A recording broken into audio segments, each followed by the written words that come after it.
We'll have Deborah. Let me pull this up. Okay, are we able to see? Okay, great. Well, good evening, council members. Mayor Villasenor and Deborah Cavaletto. Here tonight, we're just going to do a little quick sewer enterprise review. We've had a couple of questions over the past, I think, several months regarding why do we have the type of treatment plant we have, what are my rates going to be for the next few years, and of course, with the sewer collapse and the change in FEMA methodology, what about our funding that we applied for? So let's get started. So we have two sewer enterprise funds. One is going to be ending in May 1st, 2030, and the other will be ending in May 1st, 2047. So how did we come to have these bonds? Well, the Los Angeles Regional Water Control Board imposed more stringent limitations on the wastewater discharge by our existing treatment plant.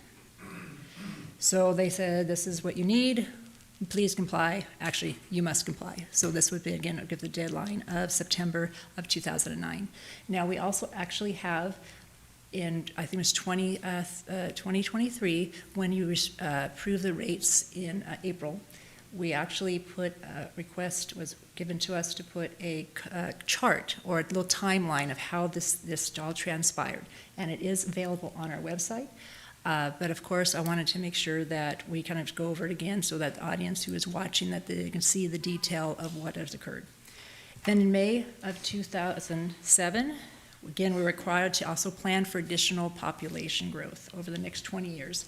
That was, of course, with the general plan and to build out the business park. So therefore, we had realized that the city had to now have bonds because of the large scale of the project. And so bonds were issued. When they were issued in June of May 2007. So in June, we then were a competitive bid for design operating the facility. So $57,490,000 of the revenue bonds were issued for the purpose of financing this. So this was the reason why, again, we had to comply. Also looking at the growth in future growth, therefore, that we had to have such of a large-scale plant. So in August of 2009, it was completed, and in September, it began operations. Then in June of 2017, the bonds were 10 years old. Therefore, we then be able to have the opportunity to refund. Why do you refund? If there's a way out there that you can get cheaper interest in this process. Sometimes you look at it and say, yes, you can. Other times you can't. Or you can look and say, let's split it. Where can we cut off and maybe pay up front, retire some of them, or therefore split the two, as which we did. So in 2017, we issued $34,435,000 in the series of 2017 wastewater. Now, what does that mean? We issued, but we also retired a portion of it. So now this is why you have two bonds. So in May 1st, 2030, the original bond for will be paid off. And then in 2047, the remaining principal payments for the 2017 will be paid off as well. Now, that being said, as you know, in 2017, we had this new bond. Again, we can then the process within the 10-year, look at it again and see whether or not that we may or may not do the refunding. So, any questions for that question? Good. So just kind of to translate that last part into my my language, basically what we did is we refinanced at a lower interest rate, right? Mm-hmm. And that was not the entire portion, but just a portion of the debt. Yes, so for a certain portion, and there were some that actually we retired fully, and we actually saved approximately a net of approximately, they did the net present value of approximately $6 million just from that alone. I do have a question, Deborah. Thank you. So with the debt service having those two different dates, right, of 2030 mm-hmm. and then 2047, mm-hmm. And maybe you'll get to this, and it's okay if you'll answer. But could residents see any kind of significant change come 2030 in terms of their rate? or is it more? Well, what you has know, occurred actually you'll is. talk about it. Oh, that's a great question, actually. Okay. I'm always open to many questions as you can. Okay. So what will happen is right now, for the first bond that we have, we pay the principal and interest. And so on the next page there, we have the balance that is $7,555,000. Again, this is unaudited. We're still going through our 2024 ACFR, but this is a balance remaining. And as you see, in 2017, we then refinanced $34,435,000. Right now, how this is done is we pay the principal and interest on the 2007, but we're only paying the interest for 2017. But once we retire, in the first payment in May 2031, we'll begin to pay the principal.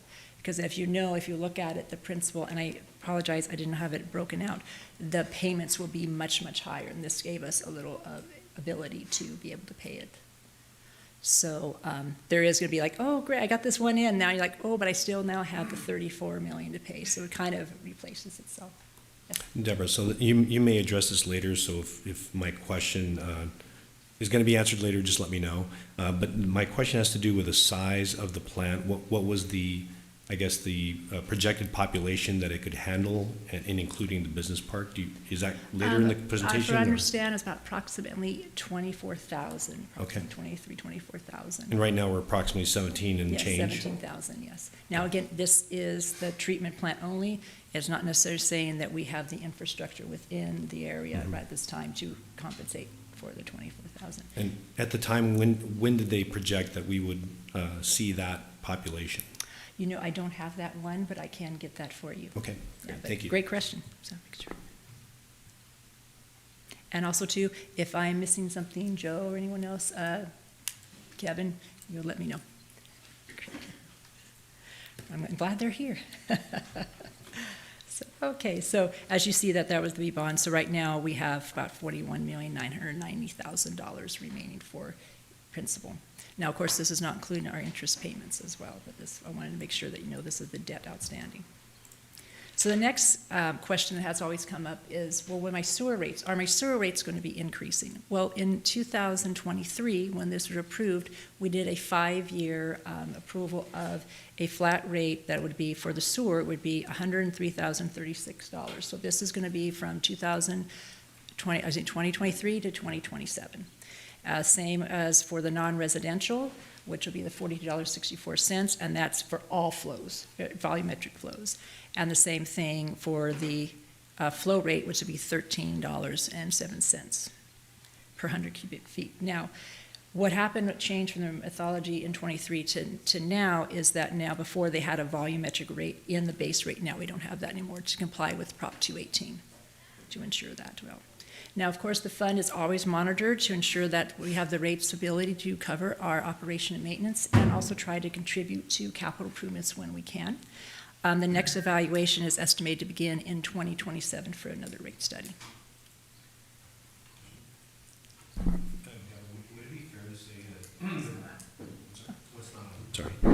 Would it be fair to say that one of the reasons why people noticed the change was that previously our water meters were kind of old and probably not accurate, and we went to a more accurate, up-to-date, like modern technology? Didn't we do that recently? We did have the AMI meters, I think it was approximately 4,300 that we installed.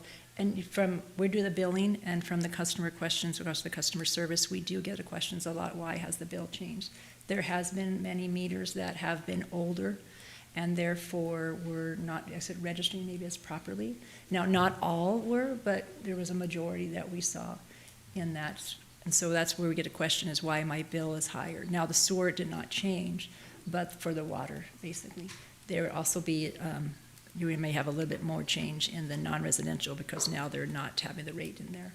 But I believe we did in September 2023 is when we did the implementation of the new rate, so it's been about 2 years. But to your point, yes, and that has a lot of questions. That question came up again regarding why is my water higher, as well as why am I paying for the sewer plant? So this is a perfect, when this came in, and you had mentioned a question as well about the sewer plant as well, and the debt. I'm glad that everyone came in and that we were able to do this evening. So thank you. And let me, okay. So the next one, oops, all questions? No, not yet, but we're getting there. So now I'm talking about the sewer collapse, and this is the reimbursement update. So as you know, we had cost was submitted for and process, and this also tells the process stage for the emergency operations and sewer repair.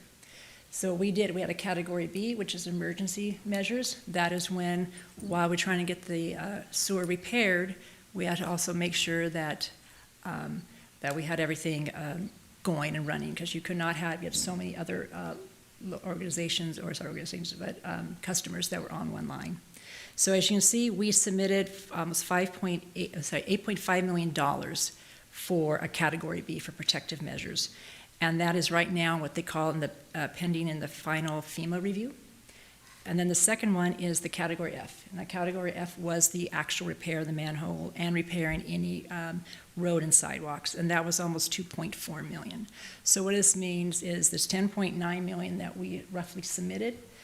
And therefore, if approved, we would get 75% from FEMA, then goes to Cal OES, which will pay additional 75% on the remaining 25%, and then the remaining be on our scale.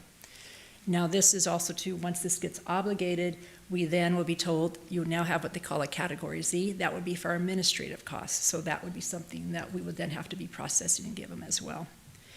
And we also did a hazard mitigation proposal. That was roughly of $60,000, and this was for a project for the future to put what was called an epoxy coating to the affected areas to try to put a barrier between the water and to the material. And we did talk with FEMA recently, and again, administrative holds apparently are on obligations, but they are saying that they are starting to see some projects that are starting to be more getting to the advanced level. So. All right, so any questions? Okay, let's get some questions. Yes, Karen. Yeah, would you mind going back to the slide that referenced the 2030 payoff and the 2047 payoff that was early on? Is it this one? Or the one before? No, I think it was prior to that, wasn't it? Yeah, this one here. So can you provide, or am I missing it somewhere, provide specifically the dollar amounts on what's going to be paid off in 2030 versus what's going to be paid off in 2047? Yes, so as you see on the next slide, Okay. on this slide here would tell the final, this is for the payment, so we'll be paying off $7 million, and we're paying it off in installments, of course, but we'll be paying from 2024, from 25 on, we have an additional $7.5 million that that would be paid off yearly.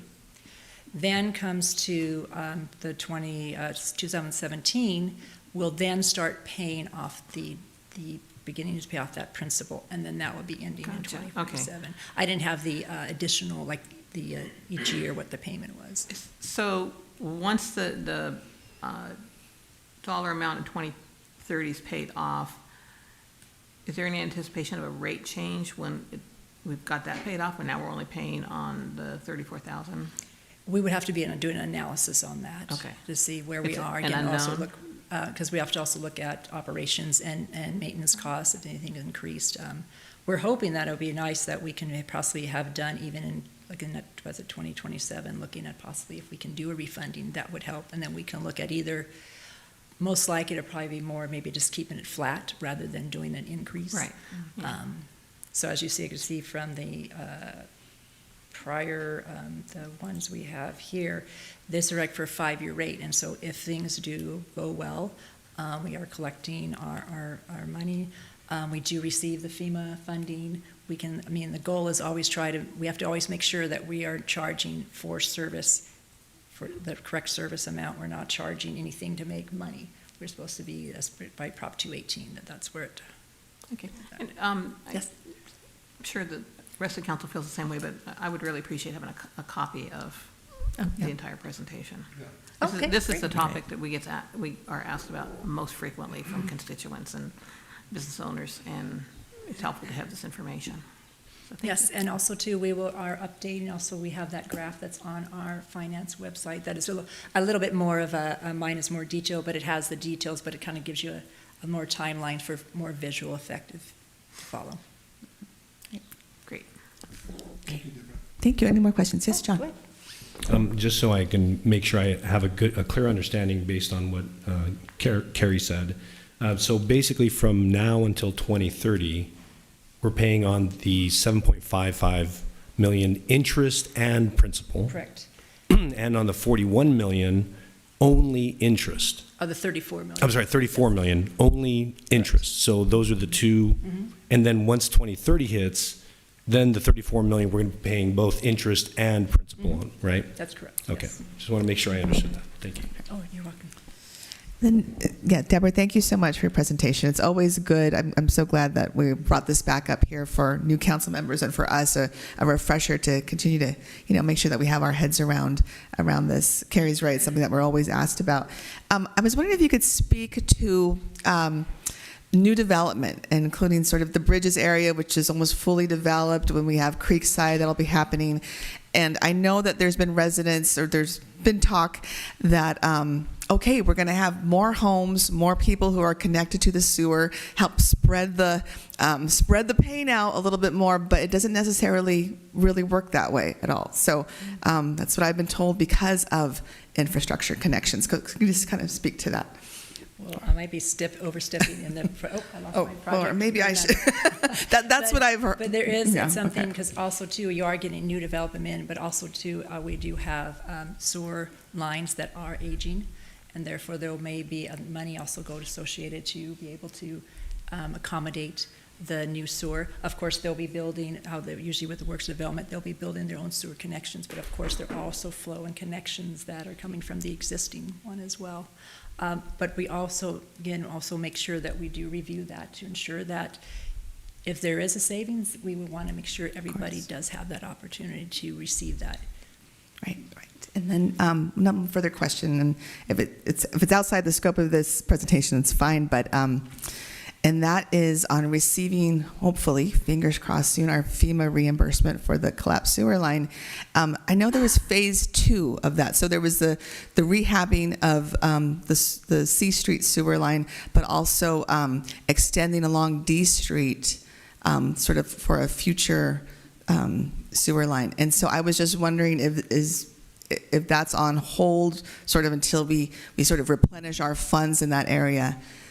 For understand the project, yes, that it will be, because right now that did take, a big chunk of our dollars. So therefore, right now we're basically focusing on operation and maintenance, any repair that we can. But some large scales that we'd have to really sit down and project for the future on that. Perfect. But great question, yes. Okay. Thank you. All right, thank you. Any other further questions? Okay, all right, well, thank you, Deborah. Thank you. All right, and our, I picked up something else.